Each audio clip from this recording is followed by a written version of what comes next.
A un nuevo capítulo de Knowledge Cast. Hoy estamos en el episodio 4 y nos encontramos con el docente Fraser Cerdas Vargas. Vamos a hacer como una introducción de lo que hace el profe en su día o los títulos que ha obtenido. Primero, tiene un curso en la carrera de Estudios Sociales y Educación Cívica, además de un bachillerato en Derecho y una maestría en Administración Educativa. Durante los últimos 6 años fue docente de Historia del programa de Bachillerato Internacional y además actualmente es profesor de Política Global del programa, el diploma de bachillerato internacional. Entonces hoy estamos con él, vamos a hacerle una serie de preguntas y presten atención porque va a estar interesante. Profe, quiero hacerle primero una pregunta con un poco personal. ¿Qué le impulsó a elegir a la historia y los estudios sociales como carrera?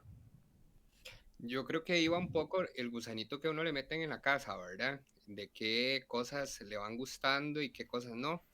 En mi caso, tanto mi abuela como mi papá son mucho como del área de estar contando historias, de informarme, de ese tipo de cosas. Por ejemplo, mi papá se preocupó mucho porque yo conociera los museos en Costa Rica en algún momento, ¿verdad?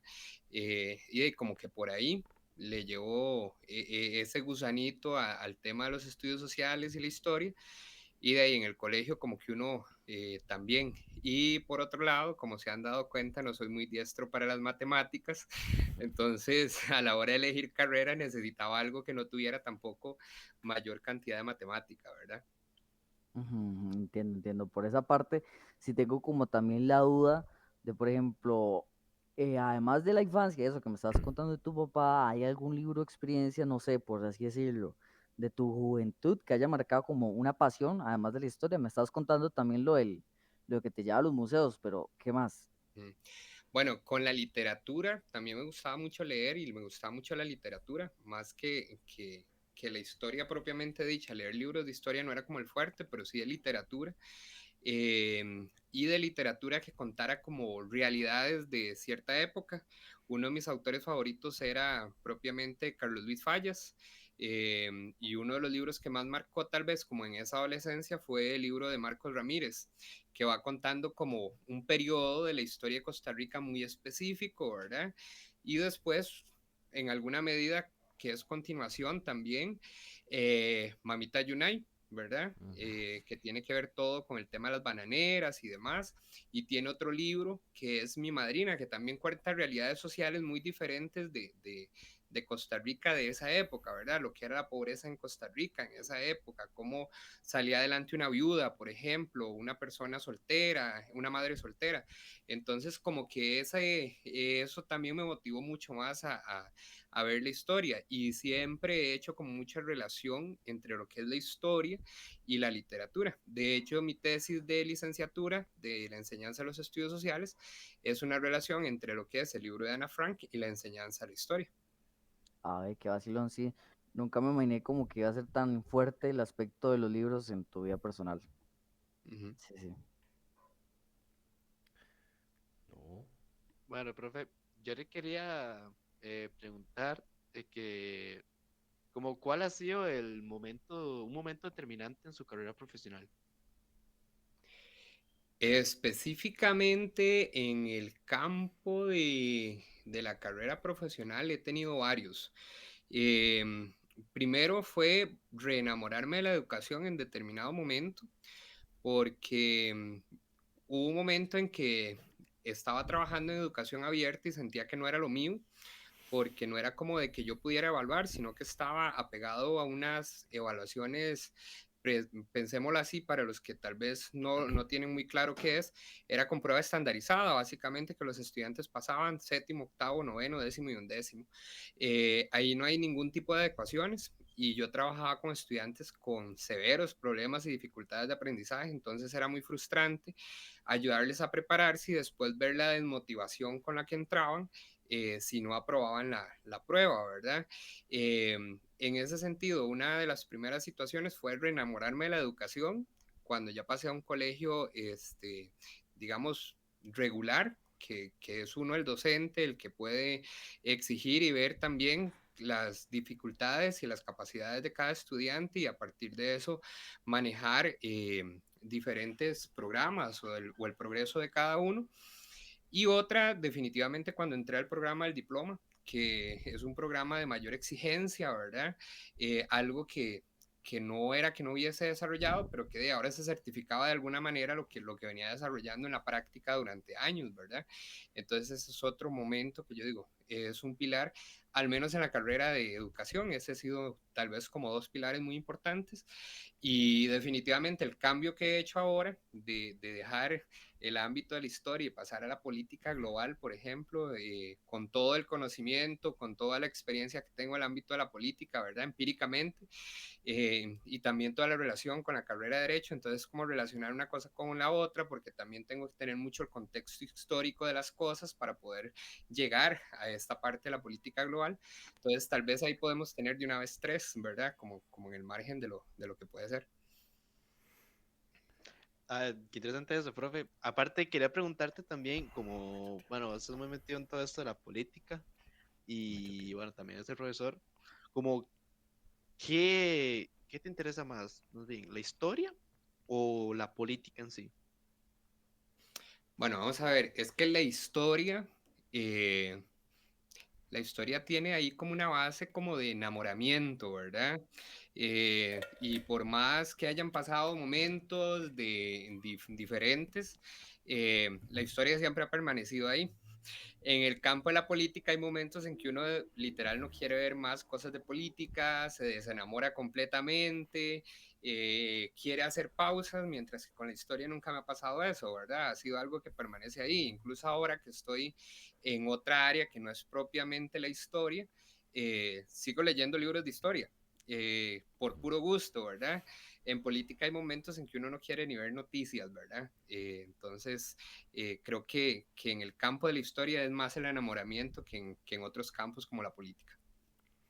Profe, ahora que hablas tanto de eso de política, yo te quería preguntar como, bueno, yo sé que vos sacaste primero la licenciatura en Educación de Estudios Sociales y Cívica. Te quería preguntar qué te motivó a estudiar Derecho una vez ya sacaste la licenciatura de Educación. Bueno, yo creo que más bien ahí fue algo que era al revés. Yo en mi vida más bien como que iba con la línea de estudiar política. Entonces, cuando yo iba a entrar a la UCR, mi idea era estudiar ciencias políticas. Así como una decisión súper random, a última hora, cuando uno tiene que llenar los documentos, em, la segunda opción era estudios sociales y las marqué al revés. Ajá. Entonces, bueno, entré a estudios sociales, me gustó, me quedé por ahí. En segundo año, que uno puede hacer el traslado a una segunda carrera si tiene el puntaje para ser aceptado, ¿verdad? El puntaje de admisión, me pasó lo mismo. Iba a hacer el traslado para llevar alternativamente ciencias políticas.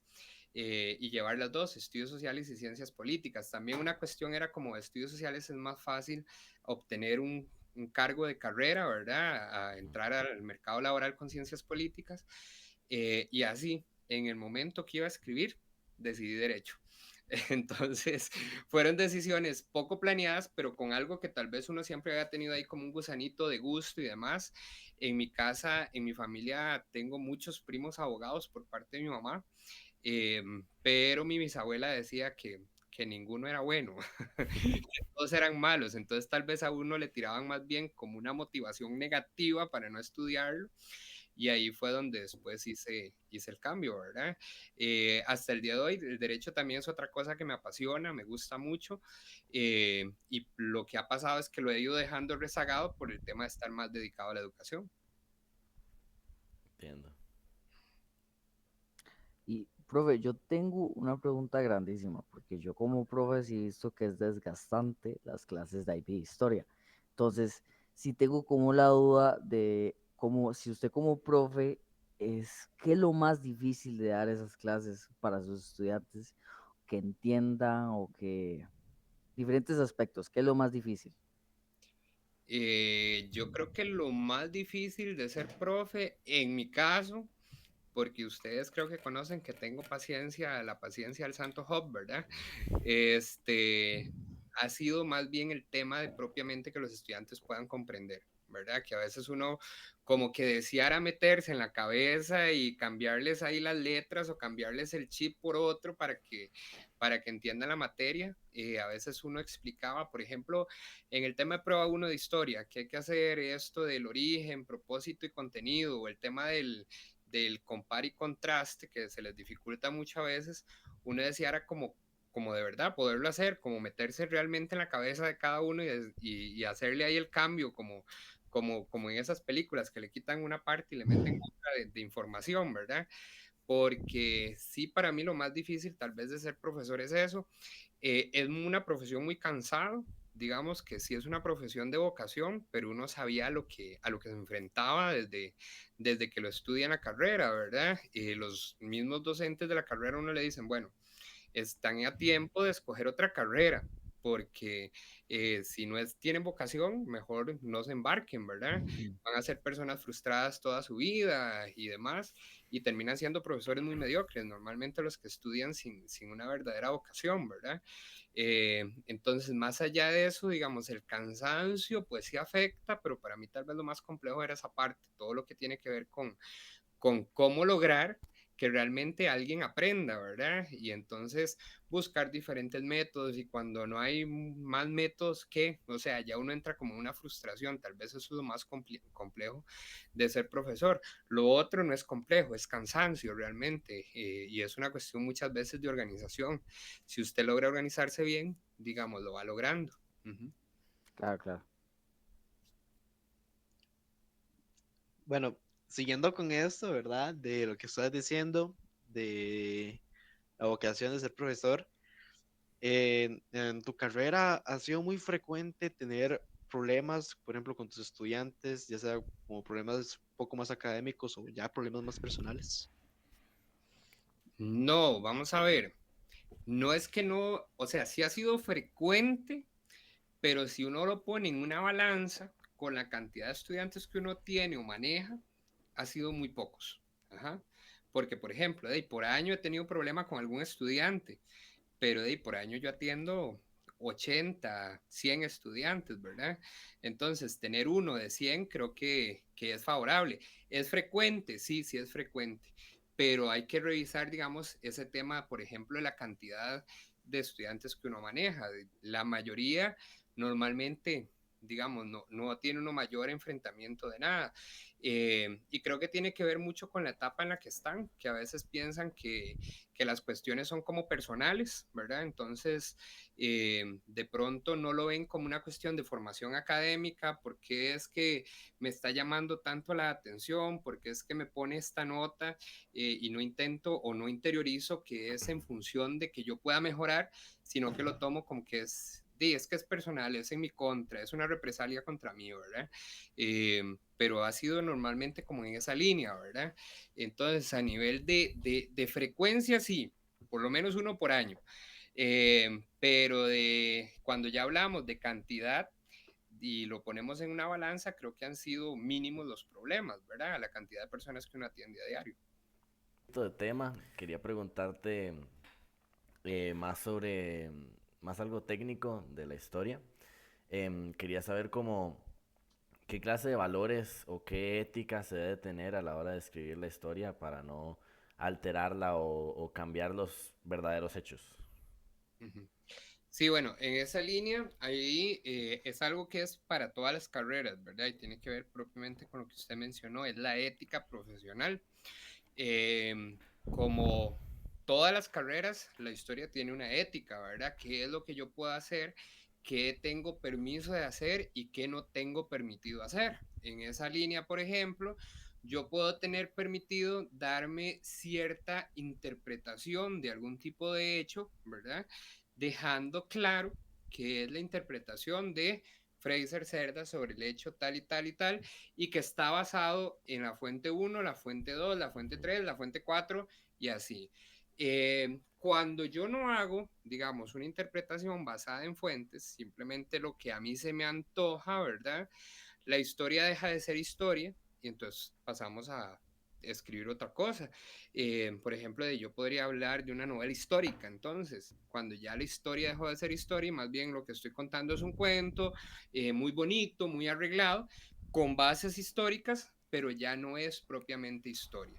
Entonces, dentro de esa línea, ¿verdad? La historia tiene una serie de métodos que ustedes por ahí conocen o van conociendo, a los cuales el historiador tiene que ajustarse. Entonces, si usted entre más se ajuste a los métodos que permiten la escritura de la historia, más vas a estar de acuerdo a la línea ética y objetiva de lo que pretende al escribir la historia.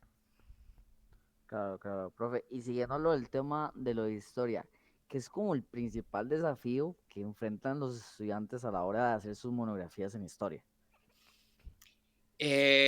Vamos a ver, creo que específicamente en el programa del diploma no es tanto el desafío de los estudiantes a la hora de escribir la historia, sino que el método de evaluación como tal es el que puede tener sus críticas, ¿verdad? Y tal vez eso siempre, al menos de mi parte, siempre lo critiqué. No hay una fórmula, por así decirlo, para establecer cómo se hace el análisis crítico. Entonces, es algo que ahí va un poco subjetivo, ¿verdad? Porque lo que para mí puede ser una persona que está haciendo análisis crítico, para otro profesor que evalúa, no necesariamente eso fue análisis crítico, ¿verdad? Y dado que el curso evalúa con mucha rigidez que se realice el análisis crítico, más que la escritura, es el hecho de cómo se califica al final, ¿verdad? Por ejemplo, en las ciencias duras, ¿verdad? O las ciencias exactas, es más fácil decir, bueno, es blanco-negro, o sea, los datos en biología dieron esto y entonces a partir de esto puedo decir qué es esto y hago el análisis. En las ciencias humanas no pasa eso, ¿verdad? O en las ciencias sociales. Y fiel reflejo es la evaluación de cómo se evalúa el análisis crítico en la historia o en las pruebas de historia o en la monografía o en la evaluación interna de historia. Interesante eso, profe. Cambiando ya un poco más totalmente el tema, volviendo a la política, yo quería preguntarte si todavía tienes como algún plan grande relacionado con todo esto que yo, bueno, que yo sé que estás involucrado en esto de liberación. ¿Todavía tienes como un gran plan a futuro? Bueno, realmente nunca ha existido un plan. El plan más claro es que nunca ha habido plan, sino que las cosas se han ido dando. Vamos a ver, en su momento, cuando yo entro al Tribunal de Ética en el Partido de Liberación Nacional, fue por una petición de un amigo que me dice, mira, métete ahí, esto te va a permitir tener currículum y demás. Y entonces yo entré. Ahí, literal, como dicen, pollito, sin saber nada, entré, muy sin saber a lo que iba. La segunda vez sí ya fue porque yo lo quería, porque yo lo busqué, entrar, porque yo estuve durante 2 periodos, pero ser presidente del Tribunal de Ética también me llegó así, por sorpresa. O sea, fue otro amigo que me dice, mira, usted es joven, podría buscar la presidencia de la del Tribunal de Ética desde la juventud, ser el primer presidente joven del Tribunal de Ética del Partido de Liberación Nacional, ¿verdad? Y de ahí, así surgió, digamos, la idea ni siquiera me surgió a mí. Y en la primera vez que me tiré para propiamente en una elección popular, porque sí me he tirado a elecciones populares dentro del partido, ¿verdad? Lo que llaman distritales, pero ya para ocupar un puesto de elección popular, que fue la vicealcaldía, también surgió en alguna manera así, en una reunión totalmente informal, donde valoraron mi conocimiento, valoraron mi liderazgo y demás, y me dijeron que si quería ser el vicealcalde, y entonces yo acepté, ¿verdad? Entonces han sido como no ha habido un plan, o sea, yo no pretendía hacer tal cosa, sino que fueron surgiendo, se fue dando realmente. Entonces, ahorita el plan es que no tengo ningún plan propiamente, pero hey, uno no sabe en qué momento puede surgir. Hace unos meses me hicieron propiamente la pregunta que si iba a participar en política en las elecciones que vienen. Yo dije que no. Y yo estoy metido en distritales sin quererlo. Entonces, bueno, no sin quererlo, porque uno evidentemente acepta las cosas, pero sin buscarlo estoy metido en las distritales, hay una papeleta única y entonces ya por default estoy en la asamblea cantonal por los próximos 4 años. Entonces ha sido así como muy, no hay un plan, simplemente se va surgiendo y como a uno le gusta, no lo rechaza. Eh, pero sí, por ejemplo, uno termina muy cansado en estas cosas. Yo de la campaña municipal terminé muy cansado como para pensar en iniciar una campaña fuerte en este momento, y pues no. Pero de ahí uno no sabe qué vueltas da la vida, ¿verdad? Claro, claro, profe. Y así como para terminar, quiero hacerte como una pregunta de manera como que reflexionemos. ¿Qué mensaje personal le gustaría como transmitir a los jóvenes que están iniciando como su camino en el estudio de historia y demás? Bueno, primero, creo que más allá de que sea historia o cualquier otra materia, que sea algo que realmente les guste. Hay que buscar cómo uno encuentra la forma de que las cosas le gusten, ¿verdad? Cómo hace que las cosas incluso le lleguen a generar pasiones.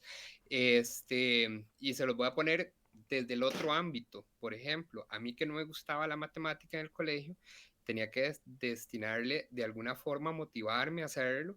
Entonces, parte de mi motivación era tener los cuadernos bien ordenados con miles de colores y demás, porque era la única forma que a la hora de sentarme a estudiar iba a entenderlo, ¿verdad? Entonces, creo que es eso, es buscar la motivación de donde no la hay, si es que no me interesa, pero si por ejemplo ya yo lo voy a elegir como una carrera, tener claro que me guste, ¿verdad? Porque es algo que finalmente podría dedicarme toda la vida. Una de las situaciones más difíciles es que a uno normalmente lo ponen a elegir carrera entre los 17 y los 21 años, pero la elección vocacional en la realidad se debería dar a los 32 años, que es cuando usted tiene la madurez suficiente para elegir cuál es su carrera, pero a los 32 años usted ya lleva 10 años de estar trabajando, ¿verdad? Normalmente, entonces es una situación compleja en ese sentido, por eso hablan de las crisis de los 30, de las crisis de los 40, porque no estamos adaptados en la elección de carrera, por ejemplo, a la etapa de la vida en la que estamos. Pero sí, sería mucho eso, ver la motivación, que realmente sea algo que me gusta, que me pueda llegar a apasionar, porque si no, no va a funcionar. En especial que, por ejemplo, algo como la historia es una materia con muy poca salida. Si yo estudio historia pura, son muy pocos los espacios de labor que pueda tener, ¿verdad? Entonces, de verdad tiene que apasionarme mucho para yo ser el mejor en lo que hago, para poder encontrar un trabajo en esa área, ¿verdad? No es como que estudie ingeniería química, que ahorita tiene una salida que básicamente no has terminado la carrera cuando ya te están contratando, ¿verdad? Por la poca cantidad que hay. Entonces sí, tiene que ser algo que le enamore, que le apasione, que le guste, y si es a nivel de estudiantes de secundaria, de buscar la manera en que se apasionen y les guste de alguna forma. Si a mí me gustan mucho los colores, bueno, utilizo colores. Si me gusta recortar, hacer cosas creativas, bueno, busco ver cómo hago para hacer cosas creativas en el ámbito de la historia. Listo, profe. Un gusto haberlo tenido en el episodio de hoy y muchas